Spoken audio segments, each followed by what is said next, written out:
on police demilitarization. Okay, well, it's safe to say that times are changing.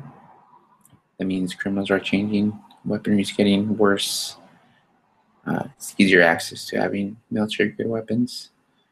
So why shouldn't police evolve with this new trend, these new times?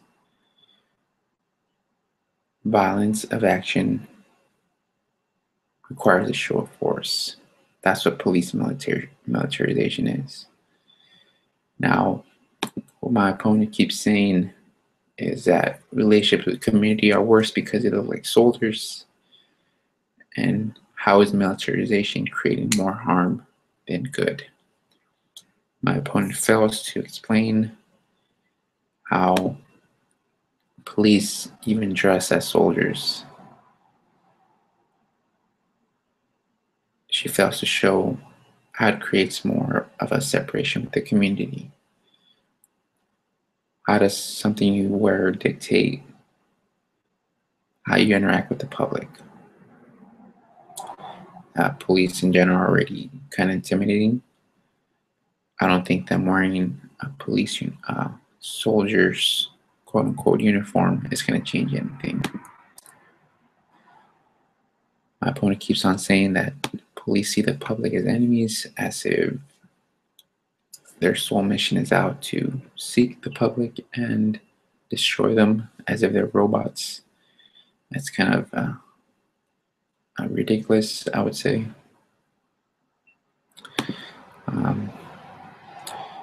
Regarding protesting, my opponent is speaking on a fairy tale, thinking she can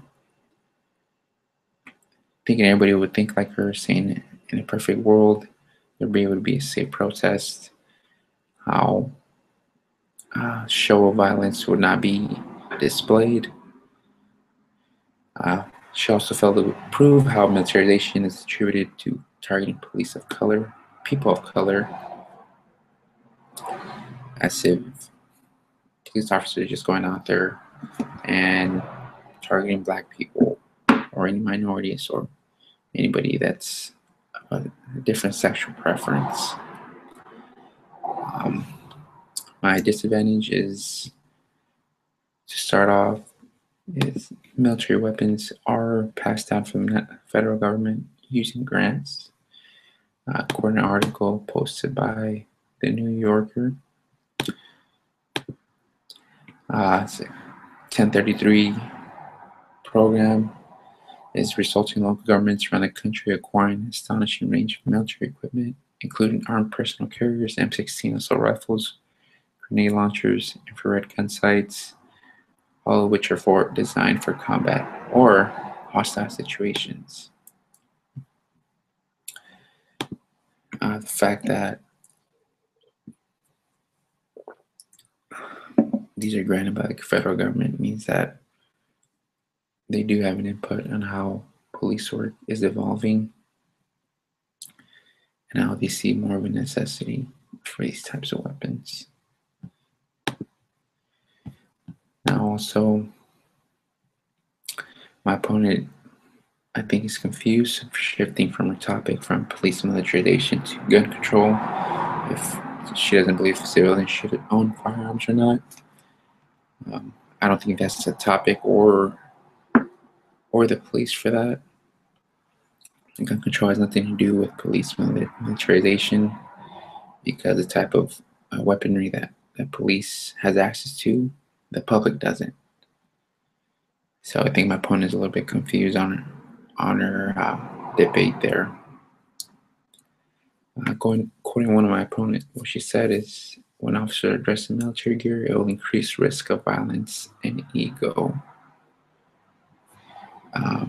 As if a uniform has some sort of effect on police officers to just destroy everything in sight.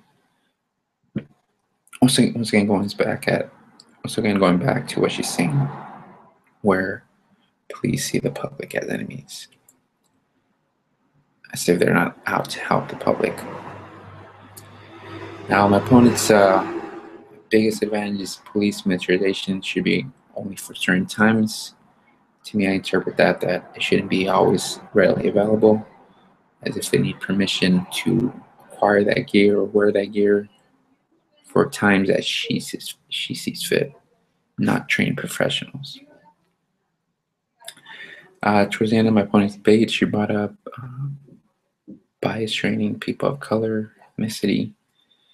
I think once again my opponent's confused on her views. She's kind of skewed on what this topic is, trying to relate police militarization with bias training, meaning once again minorities and black people are targeted as a means of police militarization, meaning anybody can say that somebody dressed in a police officer dressed in uniform only targets black people. That is kind of ridiculous.